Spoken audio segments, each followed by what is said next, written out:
तो इस भाई का क्वेश्चन आया है कि ब्रो 11 लैब का कंटेंट मोनेटाइज हो जाता है या नहीं। तो इसका आंसर है जी हाँ, मोनेटाइज हो जाता है। अगर आप 11 लैब की वॉइस यूज़ करते हैं या आप वेल सेड लैब की वॉइस यूज़ करते हैं, उसका कंटेंट इजीली मोनेटाइज हो जाता है।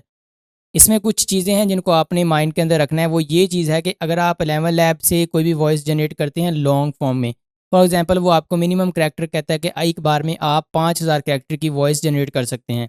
तो उसमें क्या होता है, बहुत से बिगिनर जो भी आते हैं, मैंने भी ये गलती की थी, वो 4500 4600 4700 कैरेक्टर देते हैं उसको, उसके बाद उसकी वॉइस जनरेट कर देते हैं।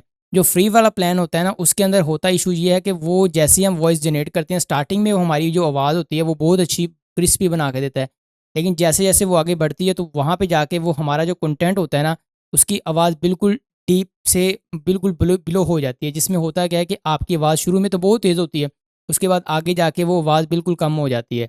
इसका ये सॉल्यूशन है, आपने जब भी 5000 कैरेक्टर की स्क्रिप्ट 11 लैब को देनी है, तो आपने करना क्या है कि उसको दो हिस्सों में डिवाइड कर देना है। 2500 कैरेक्टर दे देना है। इससे क्या होगा कि आपकी जो आवाज़ पहले तेज़ हो रही थी, उसके बाद वो एकदम से कम हो गई, वो आपकी कभी भी ऐसा नहीं होगा। फिर आप 2500 जो भी कैरेक्टर देंगे उसकी एक वॉइस जनरेट करें, उसके बाद फिर आप अगेन 2500 कैरेक्टर दें, उसकी वॉइस जनरेट करें।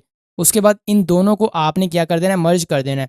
जब आप मर्ज करेंगे उसके बाद इसको अडोब एडिशन के अंदर ले जाएँ या आप ऑडेसिटी के अंदर ले जाएँ। अगर आपके पास मोबाइल है तो आप अडोबी की एक वेबसाइट है जिसका मुझे नाम नहीं याद है, तो वहाँ से आप वॉइस को थोड़ा-सा एनहांस कर दें। क्योंकि जो सॉफ्टवेयर की जो आवाज़ होती है ना, वो प्रॉपर्ली एक हर बंदे को सेम वही चीज़ दे रहा होता है।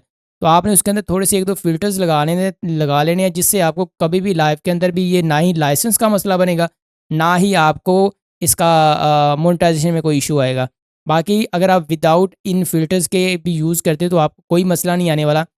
मार्केट के अंदर जो भी लोग यूट्यूब ऑटोमेशन में काम कर रहे हैं, वो यहाँ पे 90% लोग इसी सॉफ्टवेयर को यूज़ कर रहे हैं, जिसको हम वेलसेट लैब या 11 लैब को।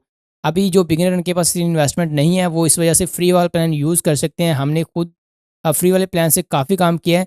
और अगर आपके पास टीम बन जाती है या 2-3 लोग हो जाते हो, तो देन आपके पास थोड़ी बहुत इन्वेस्टमेंट आना स्टार्ट हो जाती है। देन आप इसमें पेड प्लान की तरफ जा सकते हो। उससे पहले आपको कोई ज़रूरत नहीं है पेड चीज़ें लेने की।